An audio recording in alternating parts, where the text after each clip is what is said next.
When you go to a cafe, you expect to have a nice coffee or snack and leave happy, do you not? Well, that wasn't the case of 12-year-old Mia Shea Sinclair on the 30th of August 2023.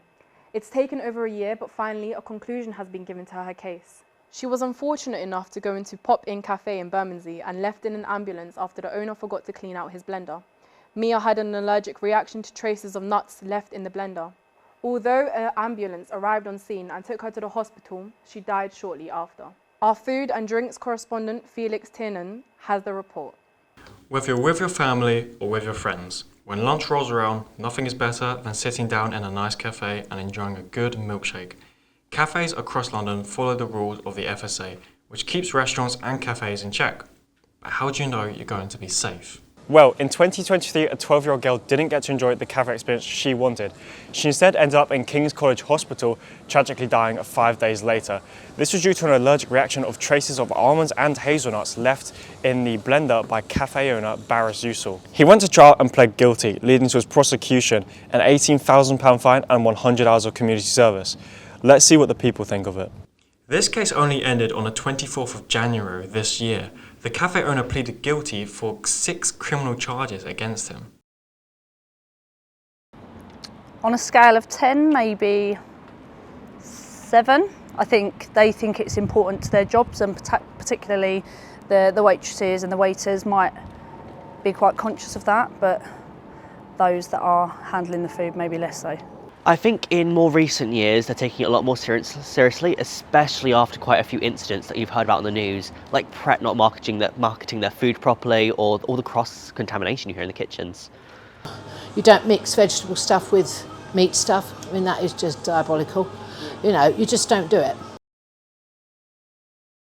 I think if it's being monitored and perhaps they're aware of auditing processes and sort of health and safety legislation, but otherwise no. Especially bigger chain cafes, I trust them probably a bit more because they have to by corporate. But then also I feel like the smaller companies might be a lot better because they don't have the time constraints of the bigger brands. Every cafe should have food allergy warnings posted for customer safety. The Pop-In Cafe did not do this, however, leading to Marche's fatal reaction. Sometimes, so if I'm looking for it or I've been told it's not a great place hygiene-wise prior to me visiting, I probably would notice, but otherwise, no. I always like to look at the stickers to know if it's good, but then I don't go to very many cafes to really look at them.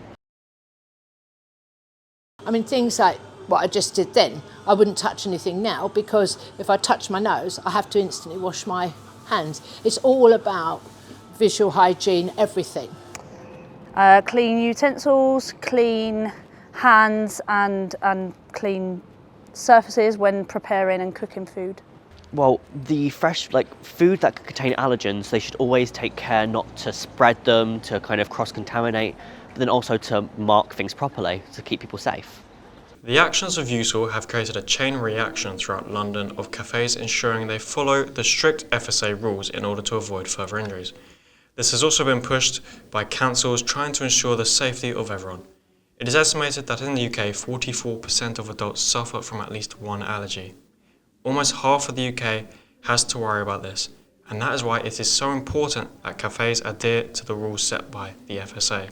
Companies are now being pressured into showing allergy warning signs even in places where it may be considered obvious. This is good because it protects customers as well as telling them what's going into their food. According to a survey taken in 2023, 97% of people with food allergies were worried when food prep was out of their hands. However, due to the FSA cracking down on companies, this number has now lowered. What we do is that we have a book with the allergen ingredients. Every single product has every single ingredient, if it's allergy included, like fish, anything it is in the book. So we are checking the book for every single customer. If they have any complaint, we are checking for them for every single type of allergy. We update the pages with allergies every time when we come with a new launch. So every 3 months we are coming with something, so we update everything every single 3 months, yes. Well, that is all from us. See you later to discuss the Chinese reactor that may mean unlimited energy. This has been Ravensbourne Weekly News. I've been Michelle. Bye-bye.